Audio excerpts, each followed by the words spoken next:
Test 2. Section 1. You will hear a man, Martin Hill, phoning an estate agent in order to find some accommodation. First, you have some time to look at questions 1 to 3 on page 38.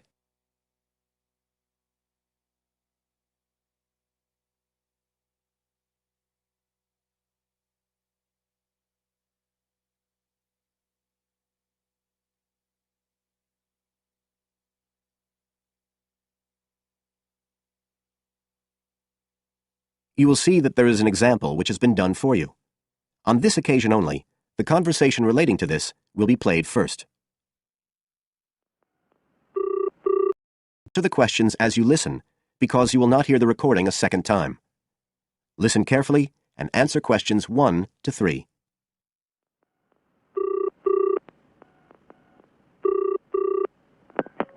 Hello, Brindle's estate agents here. How may I help you? Oh, good morning. I'm ringing to see what flats you have for rent at the moment. Right. Can I start by just taking your name, Mr. Hill, Martin Hill. Right. And are you looking for a flat for yourself or, a family, perhaps? Well, it's for 3 of us, myself and 2 friends. We're going to share together. I see. What about employment? Are you all students? Oh, no, we've all got full-time jobs. 2 of us work in the central bank, that's Chris and me, and Phil, that's the other one, is working for Hallam Cars, at the factory about 2 miles out of town. I'll put you down as young professionals then. And I suppose you'll be looking for somewhere with 3 bedrooms? Yeah, at least 3. But actually, we'd rather have a 4th room as well, if we can afford it, for friends staying over and stuff. Is that with a living room to share, plus kitchen and bathroom? Yeah, that sounds good. But we must have a bathroom with a shower. We don't mind about having a bath, but the shower's crucial. OK, I'll just key that in. And are you interested in any particular area? Well, the city centre would be good for me and Chris, so that's our first preference. But we'd consider anything in the west suburbs as well, really. Actually, for Phil, that'd be better, but he knows he's outnumbered. But we aren't interested in the north or the east of the city. OK, I'm just getting up all the flats on our books. Now you have some time to look at questions 4 to 10 on page 39.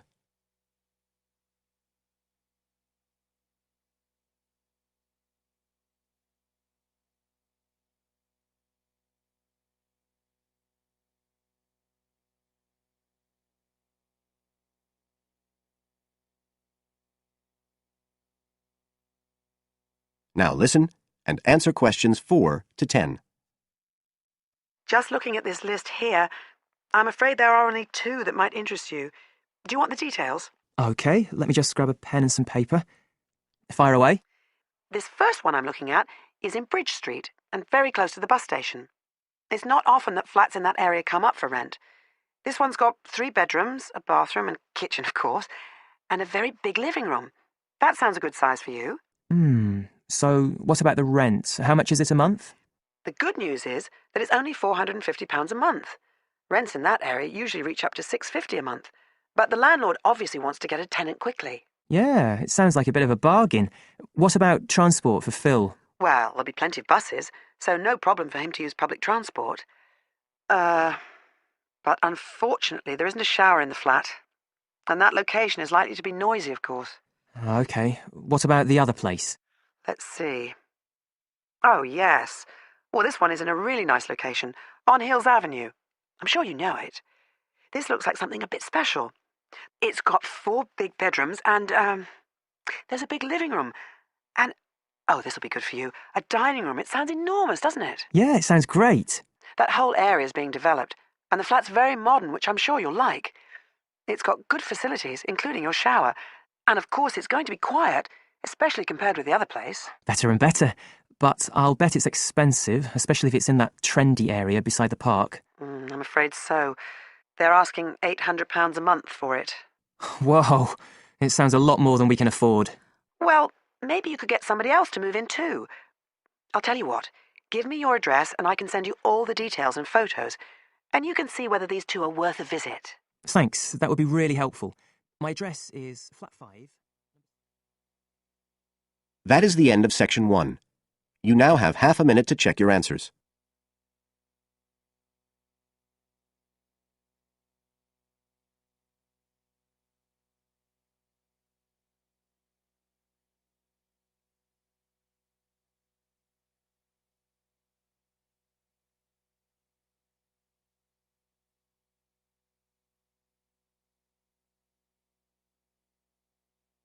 Now turn to Section 2 on page 40.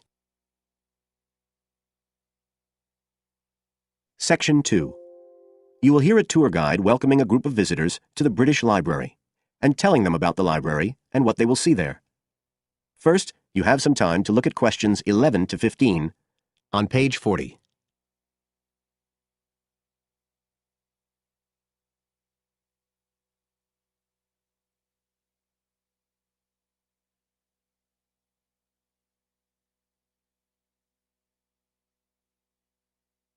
Now listen carefully and answer questions 11 to 15. Good afternoon, ladies and gentlemen, and welcome to your very own tour of the British Library on this lovely afternoon. My name is Tony Walters, and I'm your guide for today. Could I please see your tickets for the guided tour? I'd also like to remind you that any tickets bought today do not include a visit to the reading rooms.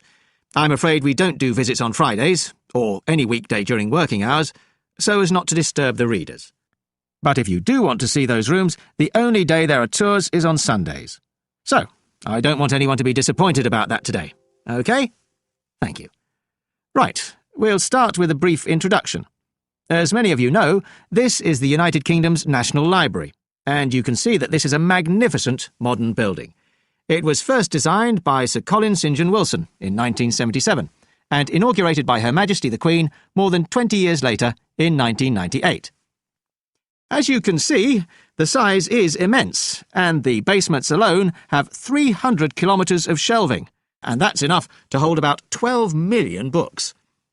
The total floor space here is 100,000 square metres, and, as I'll show you, the library houses a huge range of facilities and exhibition spaces, and it has 1,000 staff members based here in the building. So, you can appreciate the scale of our operation. In fact, this was the biggest publicly funded building constructed in the United Kingdom last century. It is still funded by the government as a national institution, of course, and it houses one of the most important collections in the world. The different items come from every continent and span almost 3,000 years. The library isn't a public library, though. You can't just come in and join and borrow any of the books. Access to the collections is limited to those involved in carrying out research. So it's really a huge reference library for that purpose, and anyone who wants to consult any materials that are kept here can formally apply to use the library reading rooms. You now have some time to look at questions 16 to 20 on page 41.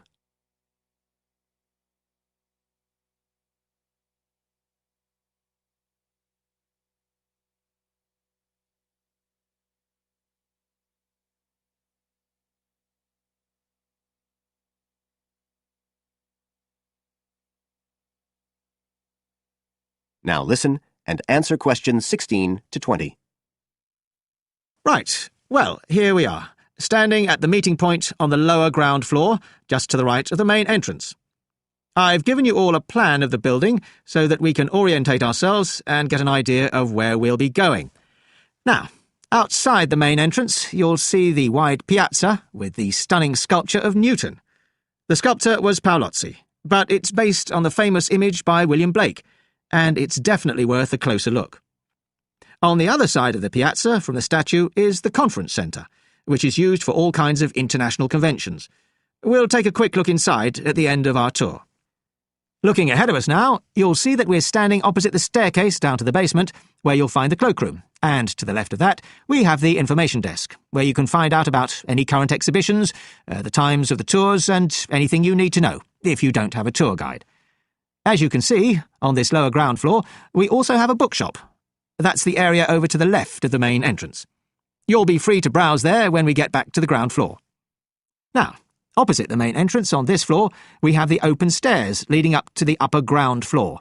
And at the top of them, in the middle of the upper ground floor, you can see a kind of glass-sided tower that rises all the way up through the ceiling and up to the first floor. This is called the King's Library. It's really the heart of the building. It was built to house the collection that was presented to the nation in 1823 by the King. You can see it from every floor above ground. When we go up there, you'll find the library's treasures gallery on the left. Can you find it on your plan? That's the exciting one. So we'll be visiting that first, but we'll also take a look at the stamp display situated behind it on the way to the cafe. A lot of people miss that. The cafeteria runs along the back of the floor, and in the right-hand corner, you'll find the lifts and toilets. Always good to locate them. The other main area on that floor is the public access catalogue section, and I'll show you how that operates when we get up there. That is the end of Section 2. You now have half a minute to check your answers.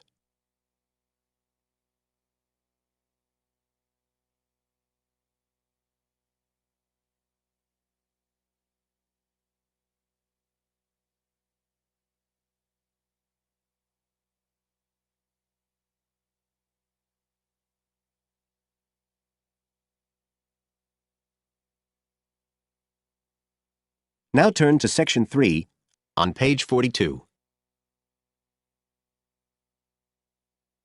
Section 3. You will hear a conversation between a student, Dave, and his tutor about a project that Dave has done about work placements. First, you have some time to look at questions 21 to 25 on page 42.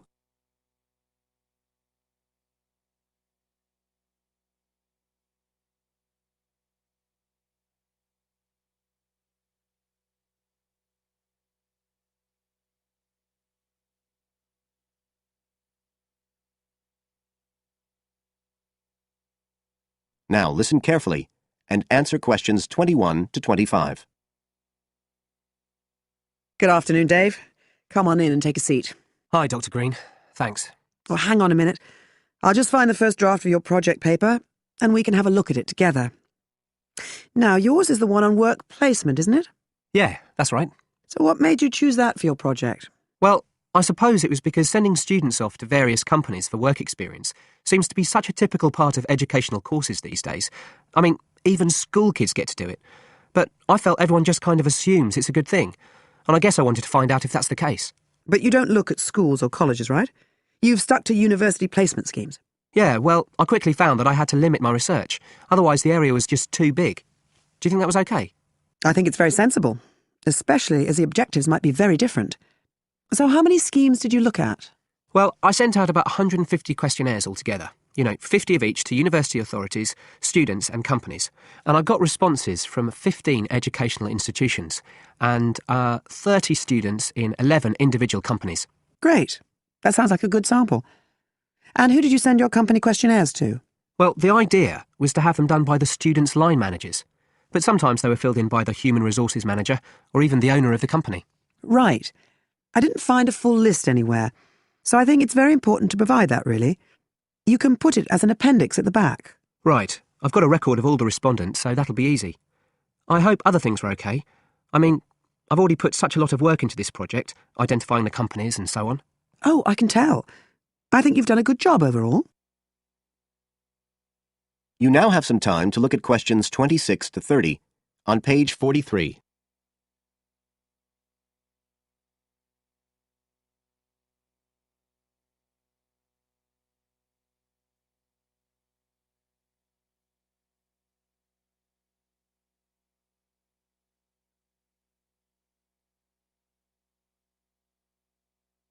Now listen and answer questions 26 to 30.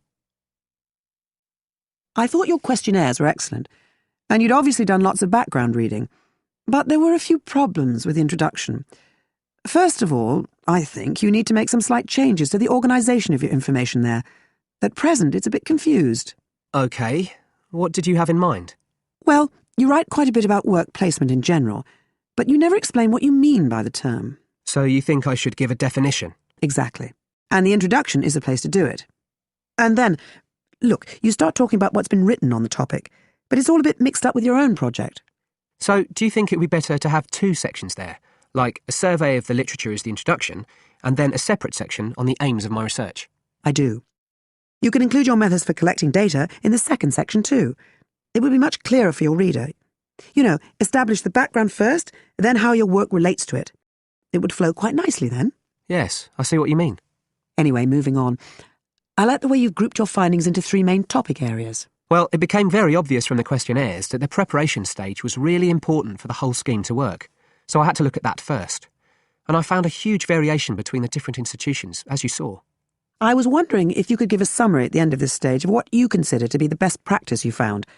I think that would be very helpful. Right, I'll just make a note of that. What did you think of my second set of findings on key skills development? For me, this is the core of my whole project, really. And you've handled it very well. I wouldn't want you to make any changes. You've already got a nice final focus on good practice there. Thanks. Right. Now, I think the last part, which deals with the reasons why students don't learn... What, the constraints on learning chapter? Yes, that's the one. I think you need to refer to the evidence from your research a bit more closely here. You know, maybe you could illustrate it with quotations from the questionnaires, or even use any extracts from a student diary if you can, and refer back to what you've written about good practice. That is the end of Section 3. You now have half a minute to check your answers.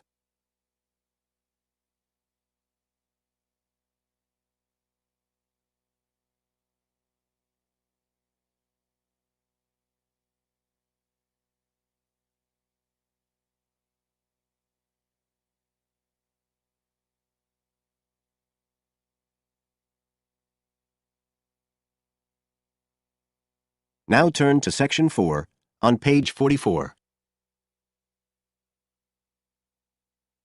Section 4. You will hear a part of a lecture about learning and bilingualism.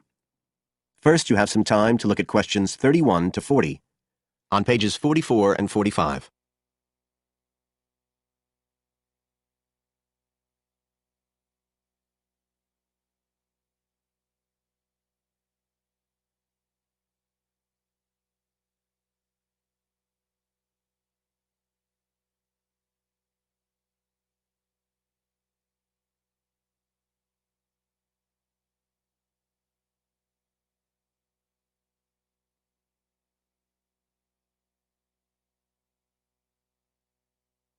Now listen carefully and answer questions 31 to 40.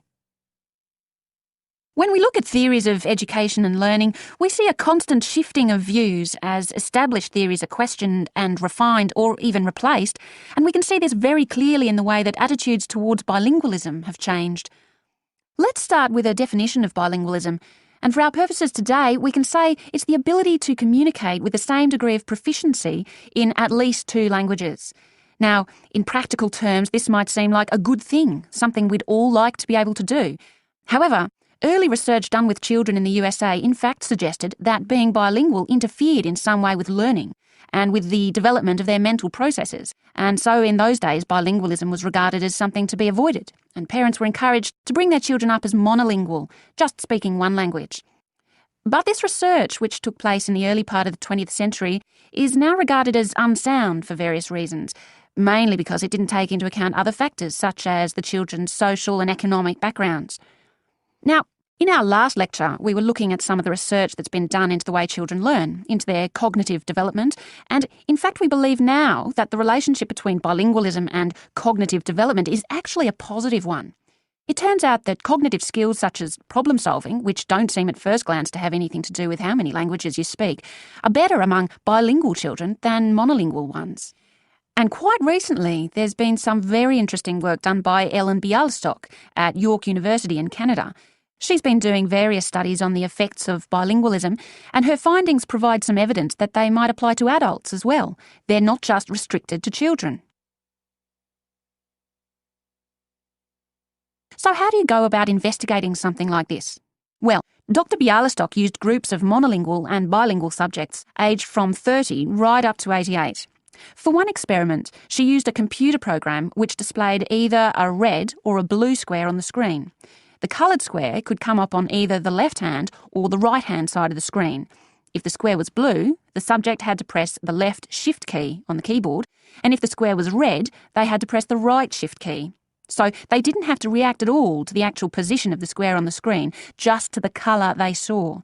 And she measured the subject's reaction times by recording how long it took them to press the shift key and how often they got it right. What she was particularly interested in was whether it took the subject longer to react when a square lit up on one side of the screen, say the left, and the subject had to press the shift key on the right-hand side. She'd expected that it would take more processing time than if a square lit up on the left and the candidates had to press a left key. This was because of a phenomenon known as the Simon effect, where basically the brain gets a bit confused because of conflicting demands being made on it. In this case, seeing something on the right and having to react on the left.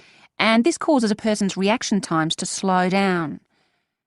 The results of the experiment showed that the bilingual subjects responded more quickly than the monolingual ones. That was true both when the squares were on the correct side of the screen, so to speak, and even more so when they were not. So bilingual people were better able to deal with the Simon effect than the monolingual ones. So what's the explanation for this? Well, the result of the experiment suggests that bilingual people are better at ignoring information which is irrelevant to the task in hand and just concentrating on what's important. One suggestion given by Dr. Bialystok was that it might be because someone who speaks 2 languages can suppress the activity of parts of the brain when it isn't needed. In particular, the part that processes whichever language isn't being used at that particular time. Well, she then went on to investigate that with a second experiment. But again, the bilingual group performed better. And what was particularly interesting, and this is, I think, why the experiments have received so much publicity, is that in all cases, the performance gap between monolinguals and bilinguals actually increased with age, which suggests that bilingualism protects the mind against decline. So in some way, the lifelong experience of managing 2 languages may prevent some of the negative effects